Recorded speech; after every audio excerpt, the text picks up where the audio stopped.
Welcome to WeAreSC. Welcome to Five Things. This is Erik McKinney, joined by Katz and Marc Kulkin. Guys, we are talking USC 66, Nevada 14. USC moves to 2-0 on the season, number 6 Trojans, with what we'll call a lopsided win against the Wolfpack. Oh, don't be so kind. We're going to go into our 5 things. And as always, that starts with our first thing, which is the player of the game. Greg, we're going to go to you. Give us your player of the game in this one. Oh, brother. You know, when you score 66 points and you everybody plays, I guess the headline will be that Caleb Williams threw 5 touchdown passes, 319 yards. But you know what? I'm not so sure that I would look at other people that played. I mean, there's an argument, I think, for Marshawn Lloyd. He, 76 yards rushing isn't exactly, Charles White, but the yards, the way he got them was exceptional. Okay. 1 touchdown. I mean, I think what really developed for him was, I really thought they showcased what he could do as a receiver downfield. That's got to be scary. I mean, look how far downfield he was, down the middle of the field. Forget about whether he's wide open or not. He was there and he caught the ball. I mean, that's going to, a lot of teams, a lot of defensive coaches are going to look at that and they're going to go, that's not something they want to see. So I have to say that I think that for me, Marshawn Lloyd in the total package of the future and what happened, he gets my vote. Marc, go to you. Your player of the game in this one. Yeah, I mean, again, we can look at the stats and they just jump out. I mean, everybody who touched the ball had a phenomenal game. Greg, you mentioned Marshawn Lloyd. You touched on Caleb Williams. Just because Caleb Williams had and you hate to say it's pedestrian, but he didn't really put that much effort into his game yet. 18 for 24, 319 yards, 5 touchdowns through the air, and he had a nice, really long run. So, with all that said, I'm going to go with Quentin Joyner, the freshman running back. 4 touches, 65 yards, and he had that really nice long touchdown run. You look at all the running backs; they averaged 10.9, 16.2, 14.0, 10.0, and 9.5 per touch rushing. So my player of the game is the USC running back room. All right. I like that. We'll accept it this time. As a guy who never... That was a freebie for you, because usually you pinpoint somebody right off the bat, but I understand where you're coming from. Yeah, as a guy who never likes to just give one answer to something and name as many people, I can respect that. Since Marc took every offensive player, I'm gonna look at the other side. Shane Lee for me. And again, you're not gonna confuse this game with a shutout or anything like that, and you're certainly gonna look more at the offense when you score 66 points. And there was a field goal and a defensive touchdown in there too. But USC did not have Eric Gentry. It did not have Mason Cobb. It only had Tackett Curtis for a quarter and a bit.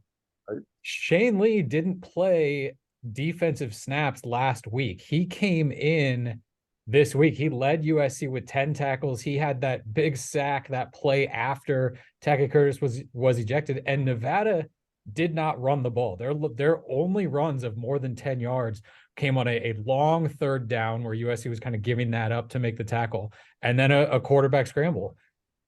You did not see the big gaping holes. You did not see kind of runners squirting through and getting through that linebacker level.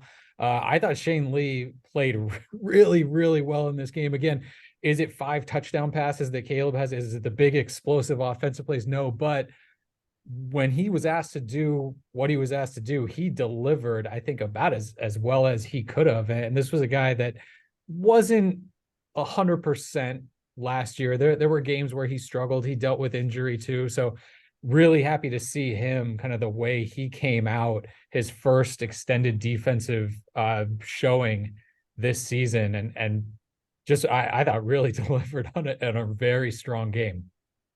Go to our second thing. Back to you, Greg. So we went with the player of the game first.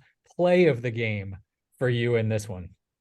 Well, I think the play of the game, I think probably we're all unanimous on this. I think Lincoln Riley mentioned in his post-game press conference. It was the Braylon Shelby stripping the ball and then Stanley Taufu taking it the rest of the way.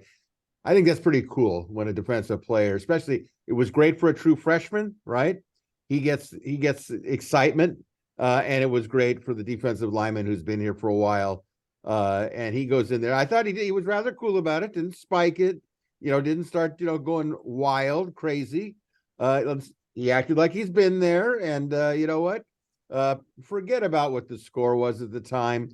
People get so wrapped up in the score and it happened. Oh, well, they had all their subs. You got to take each individual player's effort. And that maybe leads on to the next question that I won't get into it. But you know what? I was happy for them. I didn't see any other play that fired me up like that one, because it was really a teamwork type of deal. Mark, your play of the game in this one. Yeah, I agree with Greg. That defensive play was probably the play of the game. But you want to go back to the first half, that big, Caleb Williams scramble to the sideline when at the last second he just flicks it, and Dorian Singer showed us that one-handed catch that he killed USC with last year. He kind of gave Nevada a little bit of taste of that.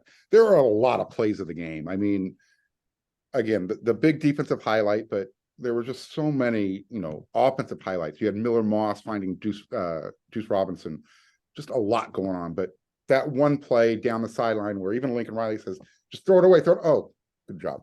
Yeah. Oh, and by the way, yeah, Mark, if you just want to do a play-by-play of the game, you can take all my answers too. So I don't have one. I tried not to go first. So I was going to go with the Caleb throw to Dorian Singer. I think early in the game sets the tone. When you're making those kind of plays, you just figure, okay, this is what we have offensively here. But to mention two others, I think the two freshmen scoring those fourth quarter touchdowns, Quentin Joyner's run and Deuce Robinson's catch and run, the breakaway speed that two true freshmen had on those plays. Those are both plays where it feels like in years past, if a USC running back got that crease, they were going to get caught eventually. With Deuce, when he makes that first guy miss, he was going to get caught eventually. Those two can run. They can absolutely run. And when you factor in how big they are, how strong they both are, that's scary. That's got to be scary for defenses when USC goes to their backups and they're still putting together plays like that. That's when USC's offense can really, really start rolling and really, really hurt you. So I also agree though with the Stanley fumble return. That's big. What was Lincoln Riley's? Football is better when big guys score touchdowns. I think that was, a bunch of the defensive guys talked about how fired up the sidelines were and all of that. That's always a fun play. We'll go to our third thing now. That's our expectation going into this game that was met. Greg, what did you expect to see and then saw out there? Well, my expectation was a lot of guys were going to play.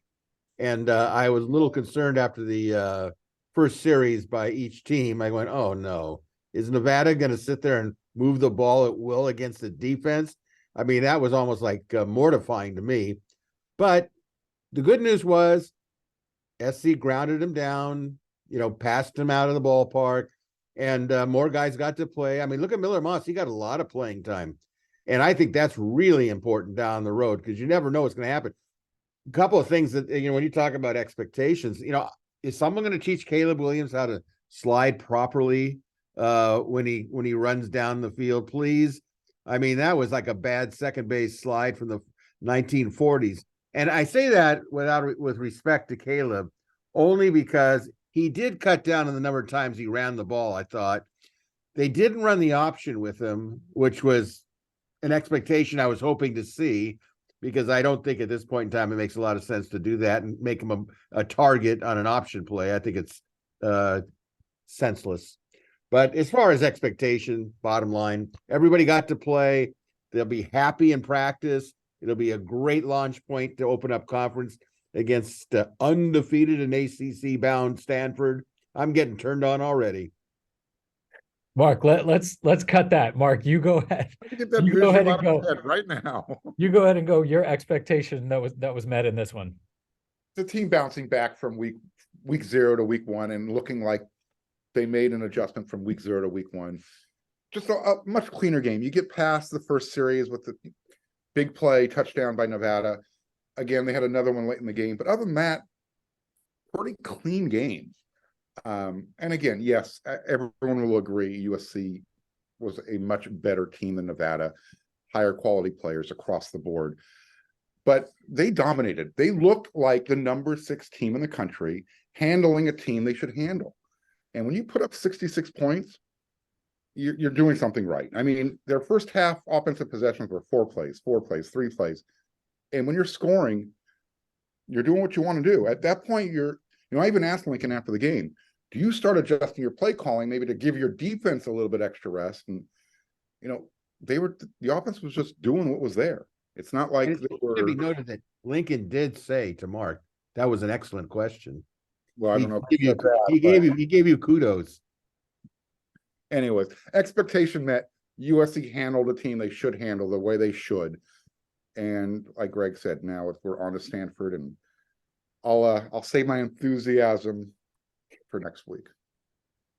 Yeah, my expectation for this one was a blowout, and it was a blowout. I think that steps forward from week 0 to week 1 was expected, certainly hoped for defensively, and I think expected as well. Just kind of with the confidence the coaches and the players talked about. No, we see what's going on. We can fix it. And again, you always kind of take it with a little grain of salt because you heard that last year too, and then you saw how that season ended. But no, the step forward and just kind of putting it to Nevada. I think we all got used to a little bit last year, certainly at the beginning of the year. There were so many years leading up to it where, hey, this thing should be a blowout, and they kind of just let them hang around. This offense puts its foot down and is gone. When it goes, it is gone. And so for them to come out kind of front foot and run away from it, that was certainly the expectation in this one. The flip side of that, well, Greg, we'll go back to you. Our fourth thing is your surprise from this one. Was there something in here that kind of jumped out as a surprise for you?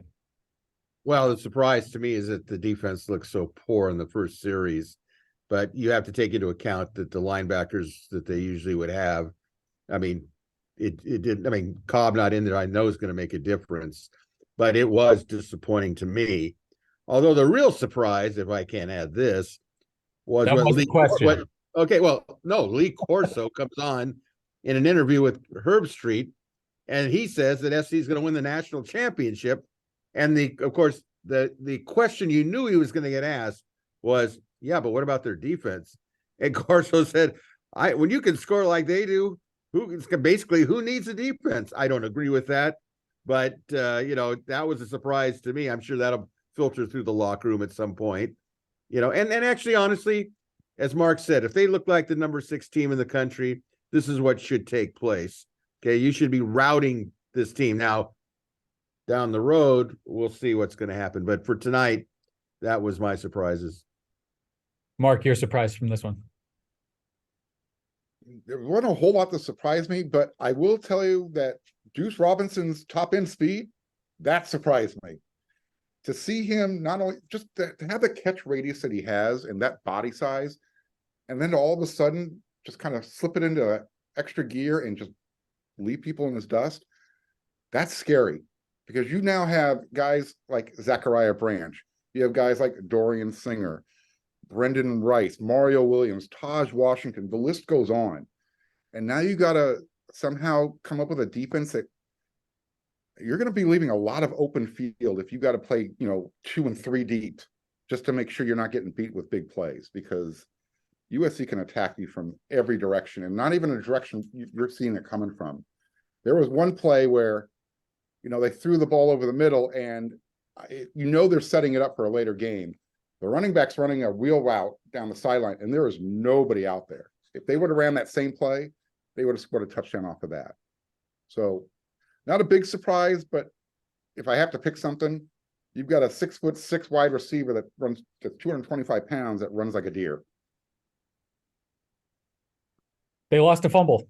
It happened against Utah last year, but there's been so many of those sort of muffed snaps that Caleb picks up, and we saw it a week ago, right? But it felt like last year too. There were a bunch of those plays.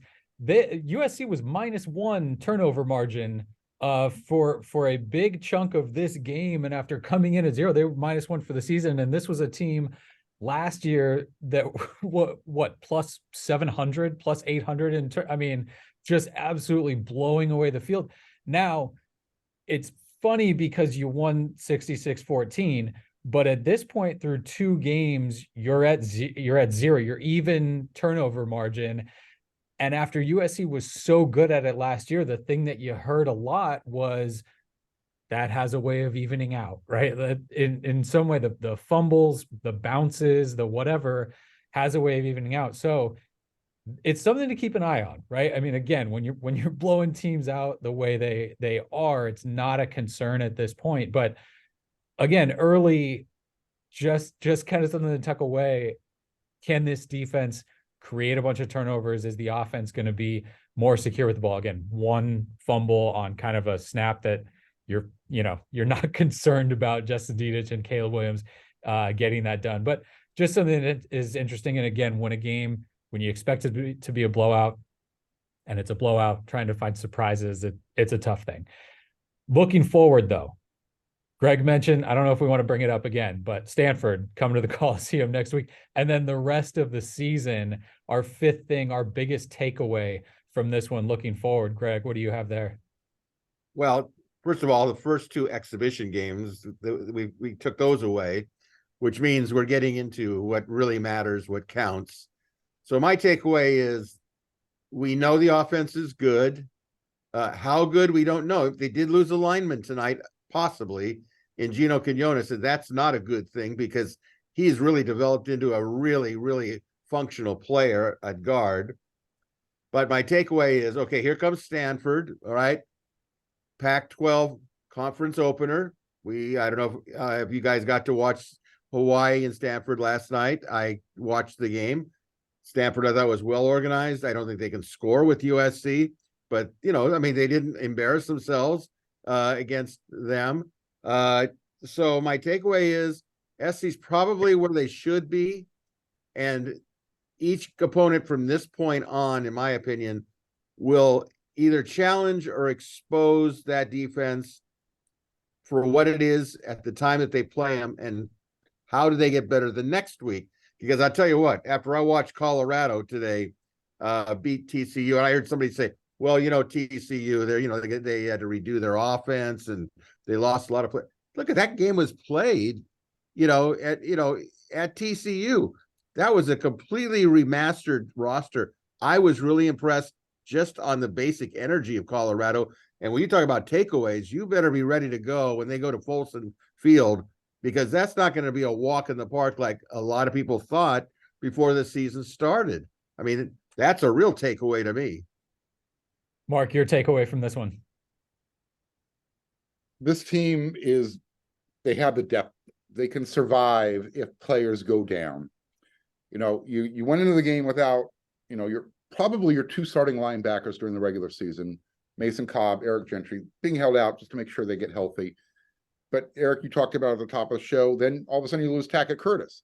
You're down 3 linebackers in a room that's not incredibly deep, but they still, Shane Lee, Rajon Davis, phenomenal games. It doesn't matter who's out there. On offense, they just keep clicking. So again, Greg, you talked about Gino Quinones going down. How long will he be gone? Who knows? But there's enough players in the system now that if somebody goes down, and this is a violent game, I'm confident that the next man up is going to be able to get it done. Now, I'm not talking specifically about giving up big plays on defense yet, but in the general sense, the depth is there. And you really saw today that, Caleb can sit down, and Miller, team doesn't skip a beat offensively with Miller and Moss at quarterback. You take out one running back, you supplement it, you substitute them with another one. They might even get better. Yeah, mine's on the defensive side, and it was how much they seem to improve in that front six against the run. Just no gaping holes, nothing that was just head shakingly, what are you doing up there? And I don't know if we can lock in yet, oh, that's fixed, right? That's fixed for the year and you're good. But they needed to be able to show it. They needed to be able to show from last week to this week, we can get that under control. And to do it without Mason Cobb and Erik Gentry, I thought was impressive for them. And again, the thing that I'm certainly taking for the most, I think the other takeaway is we're starting to see why it's so hard to win 2 Heisman trophies, right? Caleb Williams is playing against Caleb Williams every time he goes out there. And the fact that this game that he just put together, basically what comes out of it is Lincoln Riley sort of saying, yeah, we need him to be better. He can be better. And he says that as kind of almost like a father figure that has spent so much time with him and knows how good he can be. But you're just sort of sweeping past these performances he's put together. And he's been unbelievable in these 2 games. If he played like these 2 games, the first 2 games of last year, before everyone knew him as the Caleb Williams, that's all I think we'd be talking about the first 2 weeks. So again, that's kind of something to watch as other quarterbacks get, highlights and headlines and all of that, that USC still has a pretty good one back there calling the shots for them. Not trading him. No, we'll keep him. Not being what do they call it, DFA? Yeah. So that's our look at a big win for USC, 66-14 over Nevada. The Trojans stay home next week for a late one. Stanford comes to the Coliseum at 7:30. So for Greg Katz, for Marc Kulkin, this is Erik McKinney. Thanks for watching 5 Things. Thanks for watching WeAreSC.